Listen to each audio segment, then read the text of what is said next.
On this coming Saturday, February 29th, at the supermarket, I have the privilege of being part of a show that is sponsored by the Socialist Project Culture Committee, and it's called An Evening of Feminist Socialist Music.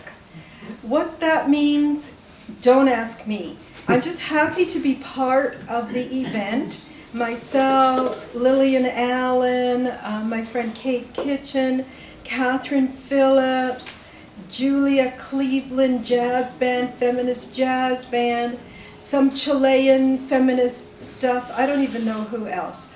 But I was asked to pay tribute to one of my heroines named Sophie Tucker. And yay, Soph, the spirit of Soph lives.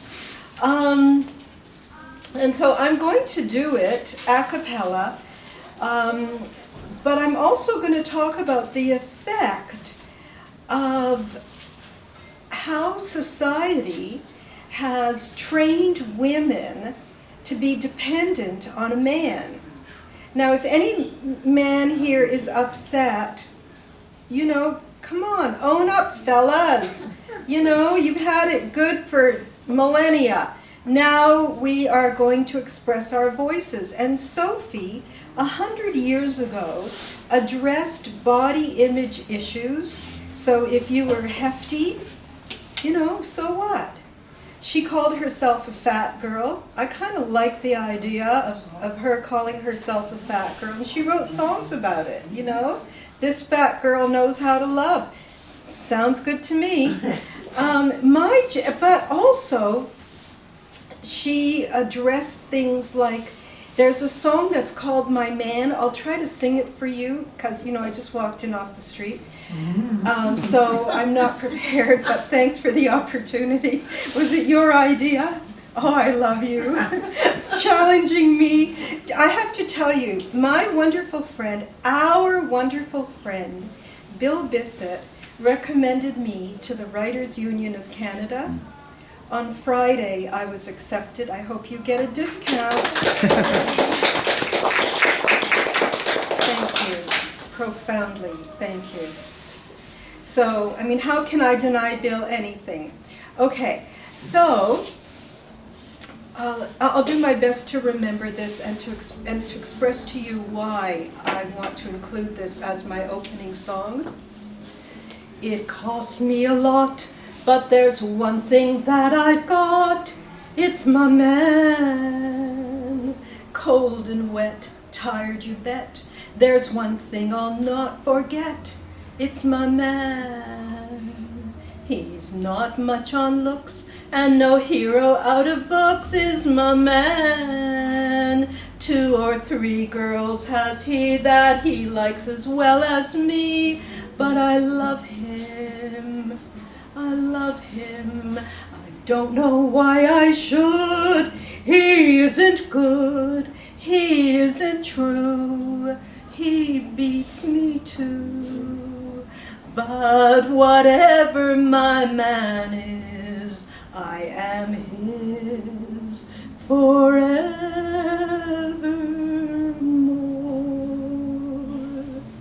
So when I sing this song is part of this whole sequence of tributes that I do to Sophie.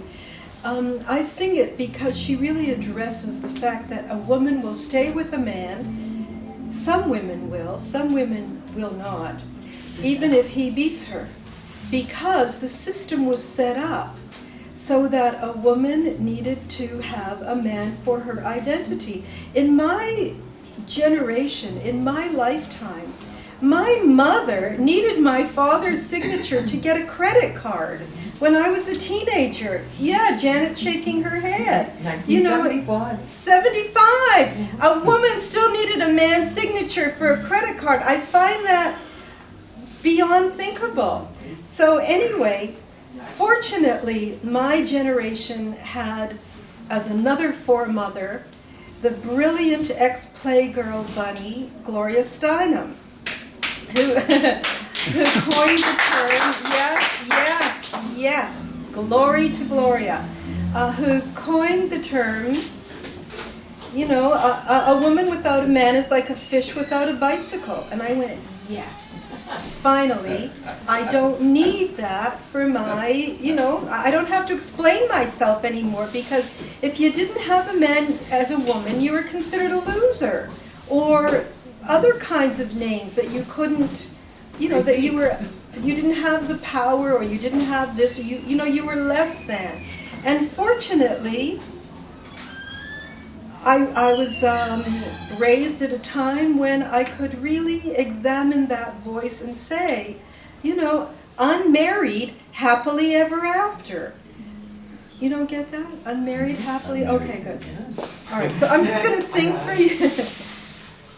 I'm going to sing for you something. I'll find something, whatever I had in my purse.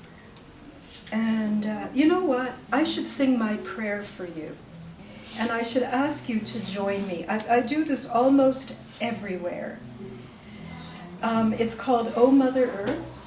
I'm going to be watching, seeing who's singing and who's not.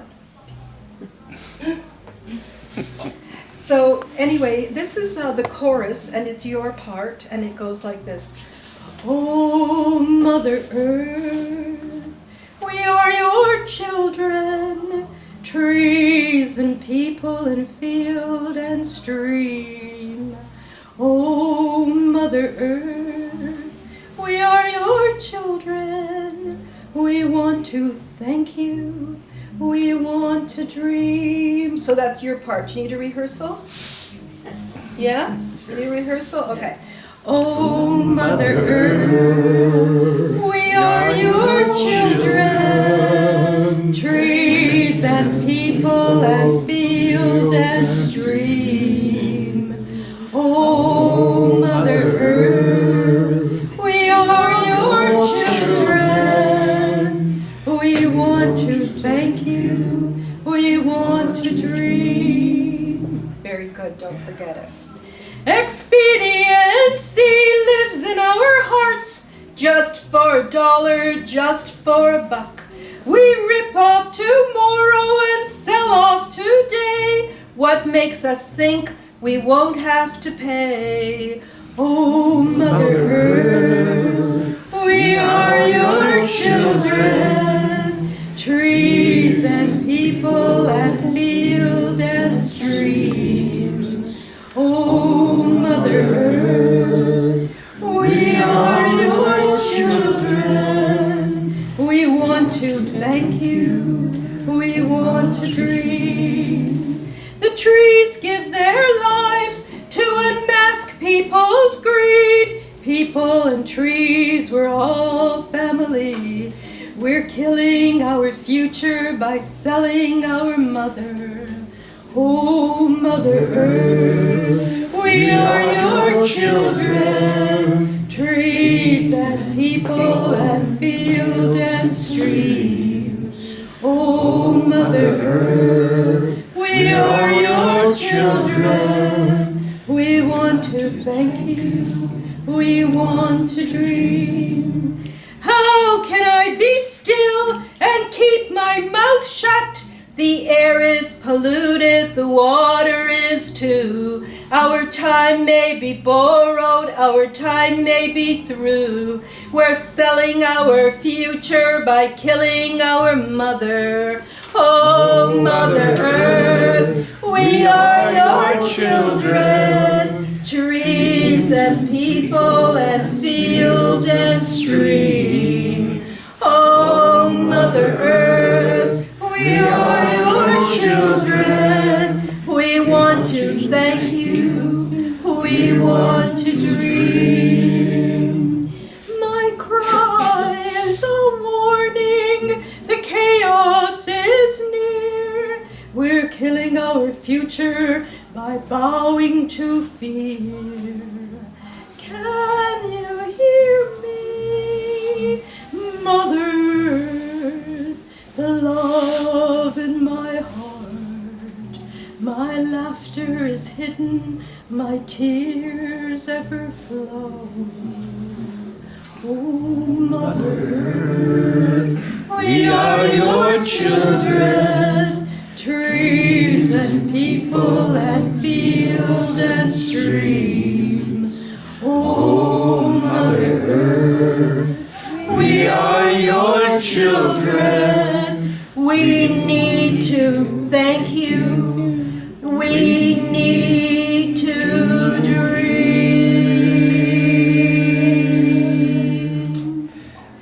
Thank you, everybody. Are we good, or do you want me to do more? Because I'm one of those people, you give me a microphone and you'll never get it back. Do it till the world's sick. What? Do it till the world's sick. So you heard this wonderful voice who said, do it till the world's fixed, and who showed us how he sends the birds off into the air, the wounded winged birds. Well, Miles Cohen once upon a time started a theater group, and I've been, bye-bye, bye-bye, nice to see you always. Hope to see you at Voice Yoga.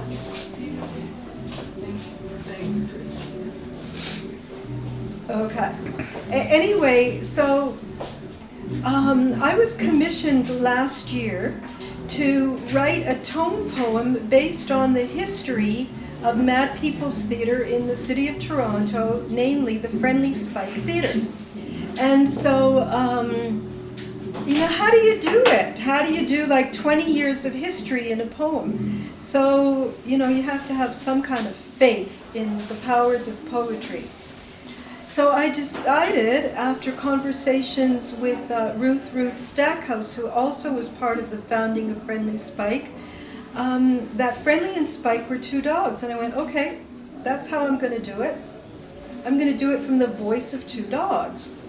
And then I come home and I go to Allen Ginsberg's, I have the complete works of Allen Ginsberg. He's one of the greatest influences of my life. Even before any of you saw Bill Bissett with a shaker and a drum and stuff, I saw Allen Ginsberg with a drum and a shaker at U of T, and it changed my world because I was expecting some guy, some Jewish guy, to stand up there and do poetry. Oh no, this guy, whoever he was and is, stood up there and grabbed my attention and never let it go, and I was mesmerized, and I didn't know this was poetry. I thought this was the language of something that I had never heard before, and I never forgot it. And then several years later, I see him again, and I go up and I speak with him.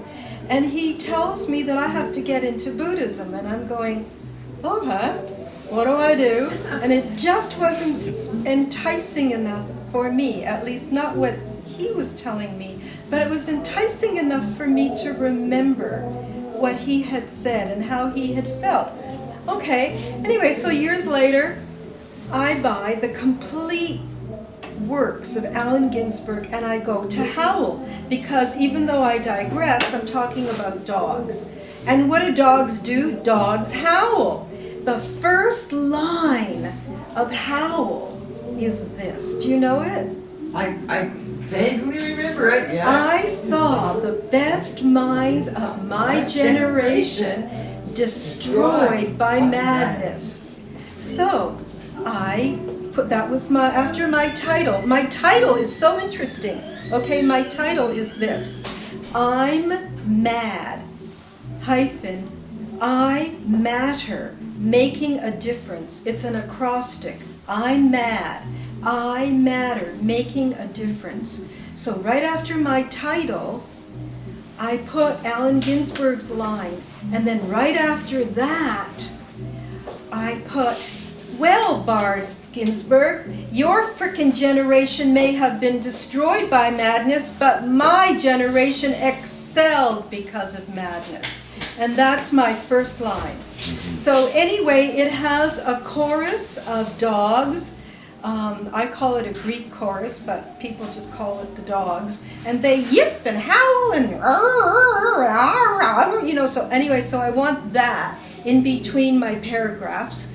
So anyway, So that's coming in the future. I'm mad. And on Saturday at the supermarket, 7 o'clock, is the Socialist Project Culture Committee Feminist Music, no charge other than what you buy at the bar. 7 o'clock. Do you want me to keep going, or have you had enough of me? No, go. Oh my God. Where'd you get the two?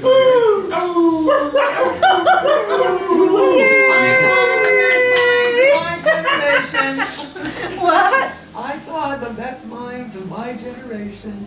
Destroyed by madness. That's the first line in Howl. I know it is. Yeah, so so I quoted him. Great. I also referenced you, but I'm going to send that to you by Bill, Oh, because you know, because when Allen Ginsberg talks about beat poetry, I had to include the fact that we have a living legend with us. So you're included, not just your drawings, Bill. Oh, he's getting off. Modesty. I'll shut up and sing. Okay, I'll find something else. Okay, why don't we go to Broadway? Yes. Yeah. The Man of La Mancha. I'm going to try to do this unaccompanied. Of course I didn't write it. But I just also wanted to reference, in her acceptance speech for this year's Best Actress Oscar Award, Renee Zellweger, who won for playing Judy, gave a whole list of people who influenced her. And including, she added my hero, Bob Dylan. So my next collection of poetry, whenever I get it together after the dogs, is going to be called Bob Dylan, My Rabbi.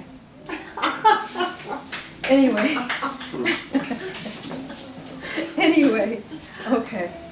So The Impossible Dream. And if you know it, sing with me. And if I sing too high, just go, you're too high! And I'm going, not yet. Okay. To dream the impossible dream, to fight the unbeatable foe, to bear with the unbearable sorrow, to run where the brave dare not go, to right the unrightable wrong, to love pure and chaste from afar, to try when your arms are too weary, to reach the unreachable star. This is my quest, to follow that star, no matter how hopeless, no matter how far. To fight for the right without question or pause, to be willing to march into hell for a heavenly cause. And I know if I'll only be true to this glorious quest, that my heart will lie peaceful and calm when I lay to my rest, and the world will be better for this, that one man, scorned and covered with scars, still strove with his last ounce of courage to reach the unreachable star.